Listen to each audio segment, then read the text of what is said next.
안녕하세요. 지휘를 잘합시다 코너의 김영희 지휘자입니다. 오랜만에 인사드리겠습니다. 저희가 오늘 제 유튜브 구독자 1000명이 넘었습니다. 여러분 축하해 주십시오. 네. 그래서 오늘 1000명 된 기념으로 합창 테크닉 네 번째 시간 다시 찍게 됐는데요. 오늘 교재 역시 박신아 교수님께서 편찬하신 합창 테크닉 교재의 이제 제2장 지휘 기법에 대해서 오늘 공부해 보도록 하겠습니다. 지휘 기법 안에는 지휘의 기본 자세와 동작, 그 다음에 예비박, 큐와 컷오프, 지휘 패턴 안에는 뭐 여러 가지가 있죠. 지휘 패턴에는 뭐 일단 비팅 박자, 도형, 그 다음에 이제 레가토, 마르카토, 스타카토, 테누토, 크레시엔도, 디미누엔도 이런 뭐 아티큘레이션에 관련된 거, 그 다음에 페르마타 지휘법, 그 다음에 왼손 사용은 어떻게 하는지, 변박, 그 다음 복합박자, 분할박의 지휘, 레시타티보 지휘. 자, 요렇게가 아마 조금 어려울 것 같고요. 어떤 분께서 이제 저한테 왼손 사용을 어떻게 해야 하느냐 이런 것도 문의를 주셨는데 이제 곧 제가 또 영상을 올려드리도록 하겠습니다. 그리고 여러분들께서 반드시 해야 하는 것, 뭐 레가토, 스타카토, 마르카토 이런 거는 당연히 기본적인 거죠. 크레시엔도, 디미누엔도 이건 왼손으로 도와주면 되고, 레가토 오른손으로 하면서 손에서 어떻게 보여져야 되는지, 마르카토, 스타카토 비슷한 것 같지만 두 개는 조금 다르죠. 테누토, 네, 그 다음에 크레시엔도, 디미누엔도 이런 것들과 큐 왼손, 그 다음에 컷오프 뭐 안으로 끊어야 될지 바깥으로 끊어야 될지 뭐 여러 가지가 있겠죠. 네, 그 다음에 예비박. 제가 이 예비박은 정말 누누이 말씀을 드렸죠. 가장 중요하다고, 지휘에 있어서 가장 중요하고, 예비박의 기능, 예비박이 어떠한 기능을 하는지 세 가지.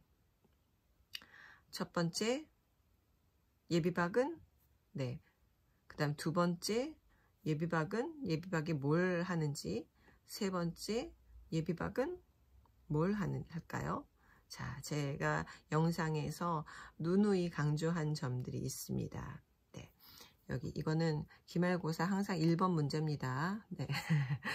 자, 첫 번째는 예비박은 뭐 다음 시간 해야겠지만, 예비박은 그 곡의 뭐가 되죠? 템포, 시작하는 템포, 그 다음에 다이나믹, 그 다음에 아티큘레이션 이런 것들이 있죠.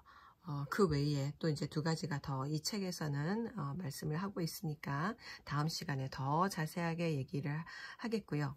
그 다음에 여러분들 또 중요한 거 페르마타 지휘 꼭 하셔야 되고요. 변박과 복합박자. 변박자는 이제 박자가 뭐 4분의 4박자 되다가 뭐 갑자기 8분의 6박자로 된다든지 뭐 4분의 3박자로 된다든지 뭐 8분의 7 뭐 이렇게 박자가 변할 수 있겠죠. 같은 계열의 박자에서 4분의 4박자에서 4분의 3박자, 4분의 2박자 이렇게 바뀔 때는 사실 문제가 없을 거예요. 지휘 패턴만 본인이 자다가도 벌떡 일어나서 바꿀 수 있다면 이런 건 문제가 되지 않는데, 사실은 이런 아래 분모에 있는 숫자가 바뀔 때 뭐 12분의 이런 건 없죠. 12분의 이런 건 12분의 8박자? 8분의 12박자죠. 네, 12분의 8박자 없죠. 8분의 12박자라든가, 네, 이런 거였었을 때, 이런 것도 사실은 뭐 그렇게 8분의 19박자, 이런 것도 그렇게까지 어렵지는 않아요.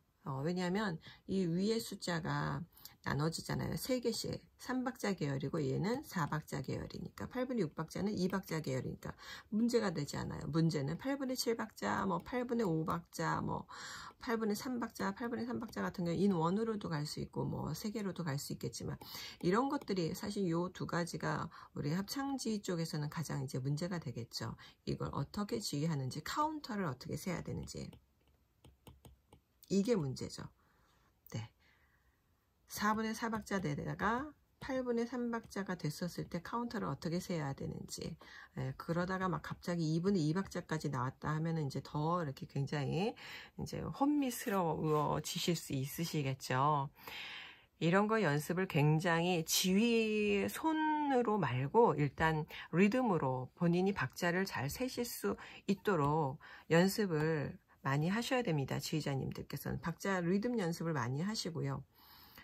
또 메트로놈 놓고 연습하시고요. 그래도 우리 아마 피아노를 전공하셨거나 뭐 작곡을 공부를 하신 기본적인 베이스가 그런 선생님들이시라면 아마도 그래도 조금 이렇게 박자 세는 거는 조금 아마 그렇게 어렵지 않으실 텐데, 그럼에도 불구하고 제가 이렇게 레슨을 하다가 보면 이제 반주자님들도 조금 박자 세는 게 갑자기 박자가 바뀌었을 때 당황할 때가 있거든요.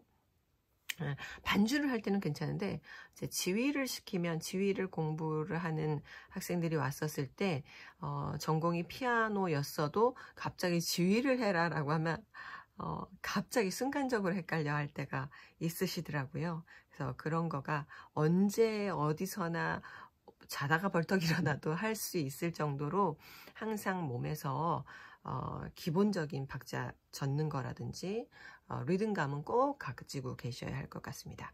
그리고 제가 꼭 말씀드리고 싶은 건 뭐 분할박 뭐 이거는 뭐 여기서 같이 할 거니까 괜찮은데요.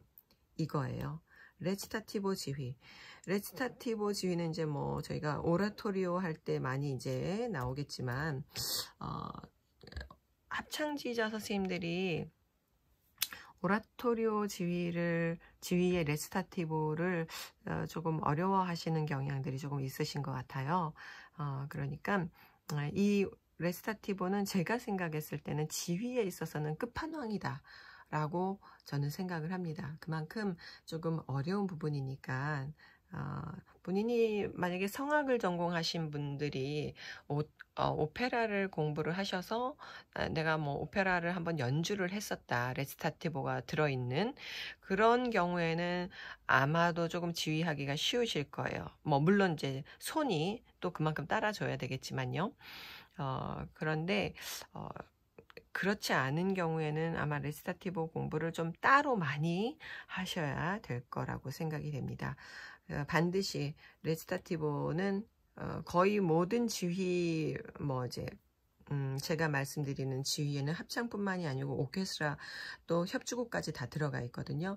그 안에서 가장 마지막에 해야 되는 공부가 지휘 중에서 여기는 관현악까지 다 포함이 되어 있습니다. 오케스트라 곡까지.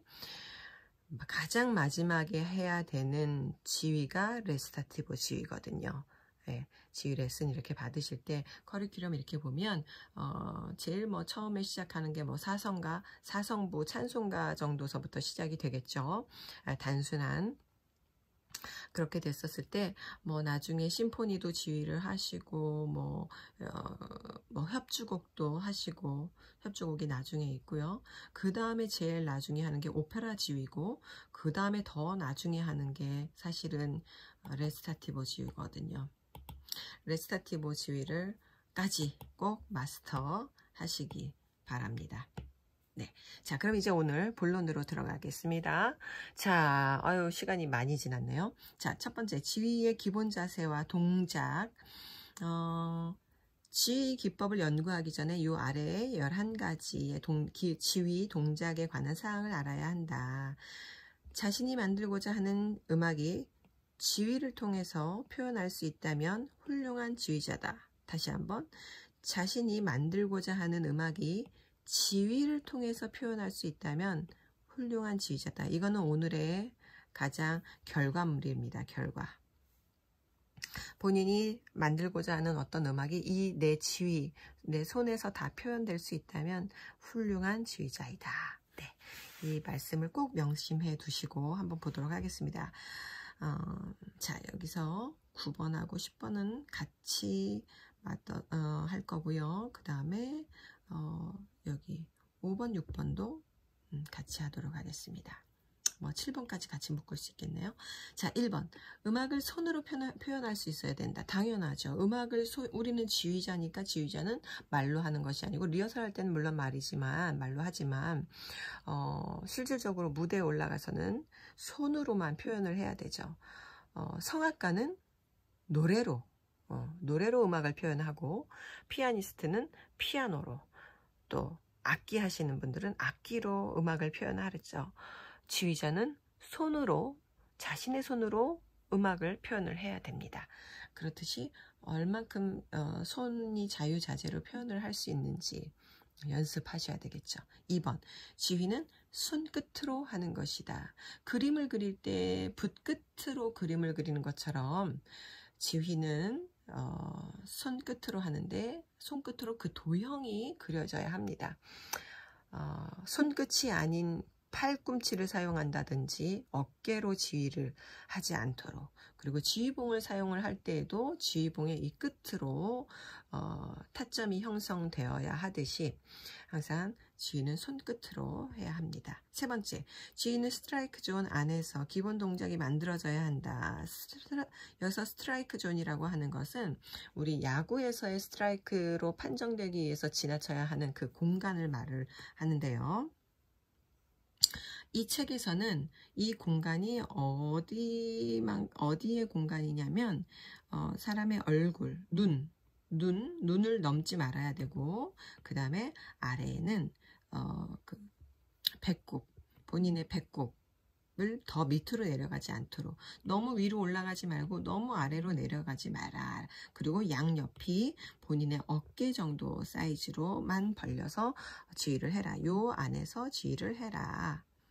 이렇게 말씀하십니다. 어떤 선생님은 얼굴까지도 안 올라가고 자기 어깨 요만큼 안에서 지휘를 해라 라고 말씀하시는 분도 계시거든요. 근데 저는 일단은 이 책 위주로 말씀을 드릴 거기 때문에 이 책에서는 뭐 이렇게 말씀을 하고 계십니다.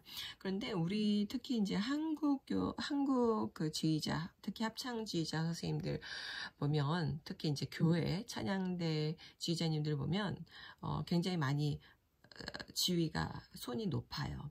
왜 그러냐면 뭐 여러 가지 이유가 있겠지만 그 중에서 특별히 그 찬양대석이 높이 있어요. 찬양대석이 높다 보니까 저절로 손이 같이 이렇게 높아지겠죠.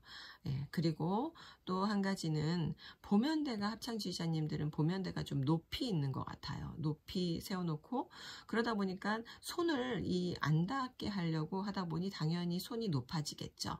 항상 이 보면대는 양손으로 짚었을 때 이 끝이, 아래가 본인의 배꼽 정도 위치로까지 내려오셔야 돼요.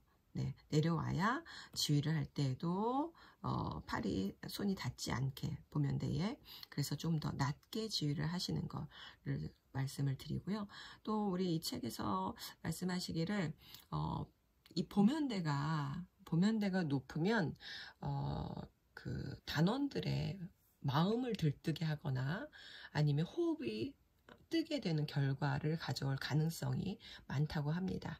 그래서 박신혜 교수님의 이제 스승님께서 노래의 시작이 횡격막부터이기 때문에 지휘도 횡격막 아래에서 시작되어야 한다라는 그런 가르치심이 있으셨다고 합니다. 네, 자, 그 다음 우리 지금 이 4번도 마찬가지 지금 같이 했죠. 4번 했고 5번과 6번 같이 7번까지 같이 보도록 할게요. 지휘의 도형의 간격과 속도가 같아야 된다. 간격이라는 것은 지휘의 간격 하나, 둘, 셋, 넷. 하나, 둘, 셋, 넷. 보통 저희가 한 박자와 세 박자가 좀 길죠. 두 번째, 네 번째에 비해서. 그런데 이 첫 번째와 세 번째가 긴 것은 강, 약, 그 다음에 세 번째 박자가 중강 박자죠. 그래서 강, 약, 중강이 첫 번째와 세 번째가 사실 어떻게 보면 이 세 번째는 조금 더 밀어서 노래를 해라 라고 하기 때문에 조금 어떻게 보면 길어지게 보일 수 있지만 박자는 정확하게 똑같이 가야겠죠. 속도는 메트로놈을 틀어보시면 하나, 둘, 셋, 넷, 하나, 둘, 셋, 넷이 정확하게 가는데 지휘를 잘못하다 보면 하나, 둘, 셋, 셋이 길기 때문에 박자도 길어질 수 있거든요. 이런 거는 꼭 주의를 하셔서 저희가 그 메트로놈 틀어놓고서 항상 연습하는 것을 저는 꼭 추천을 드립니다. 우리 지휘자님들이 그 박자가 특히 이제 어떤 전공이라고는 말씀드리기는 어렵지만 그래도 우리 피아노를 전공하신 분들은 박자기 그 메트로놈을 놓고 어렸을 때부터 많이 연습을 해서 그래도 박자가 조금 이렇게 정확하게 가시는데 이제 성악하시는 분들은 워낙 음악성이 이렇게 좀 좋으시다 보니까 성악하시는 분들은 이제 뭐 루가토도 많이 하시고 이러시잖아요. 숨도 많이 쉬고 하셔야 되기 때문에 아무래도 피아니스트들보다는 조금 더 유연하신 것 같아요. 그러다 보면 조금 이렇게 박자가 이렇게 정확하지 않을 수 있으니까 항상 메트로놈을 놓고 연습하는 것을 추천드립니다.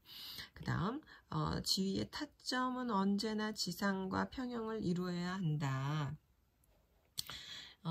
평형이 이루어지지 않고 한 박이 너무 이렇게 길게 내리거나 아니면 3박자가 너무 길어지거나 너무 많이 가거나 그러면 템포가 정확해지지 않으니까 항상 평형을 유지해야 된다고 하십니다.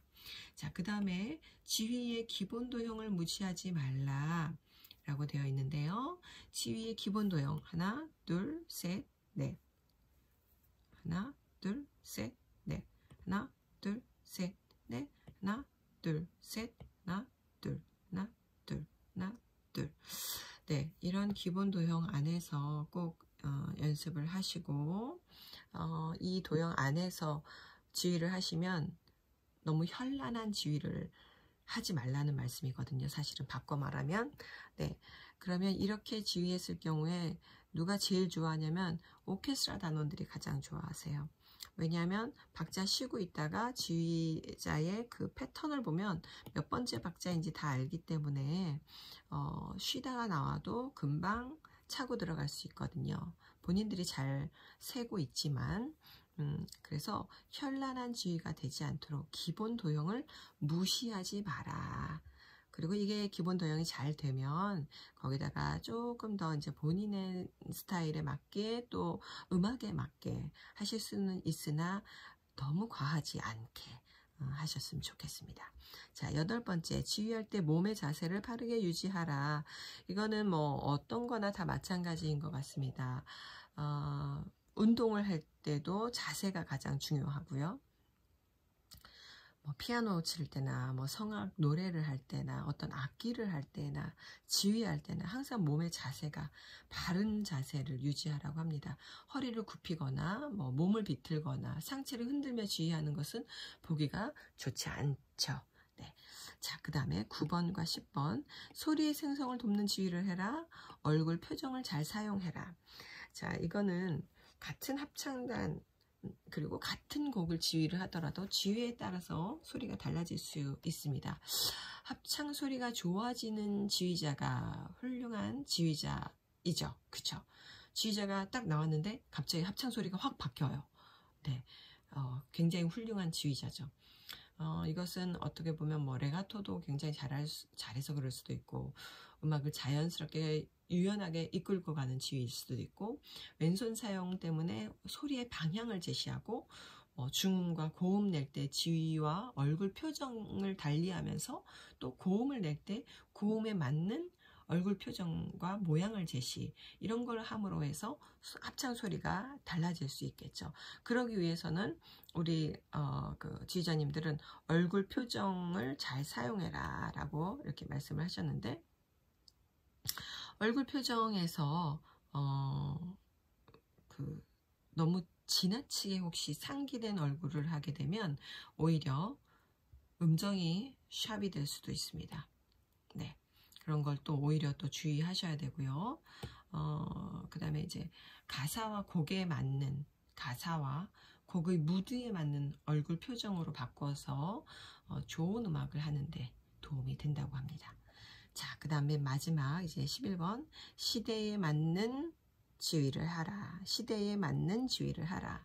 시대는 뭐 르네상스부터 르네상스, 바로크, 그 다음에 클래식, 그 다음에 낭만, 로맨틱, 그 다음에 뭐 20세기 그렇게 되겠죠. 르네상스 시대에는 이제 탁투스 탁투스에 의한 박자를 생각하지만 폴리포니에 의해서 서로 다른 크레센도를 지휘로 표현할 수 있어야 합니다. 이건 그래서 연습을 해야 되겠죠. 그런 시대에 맞는.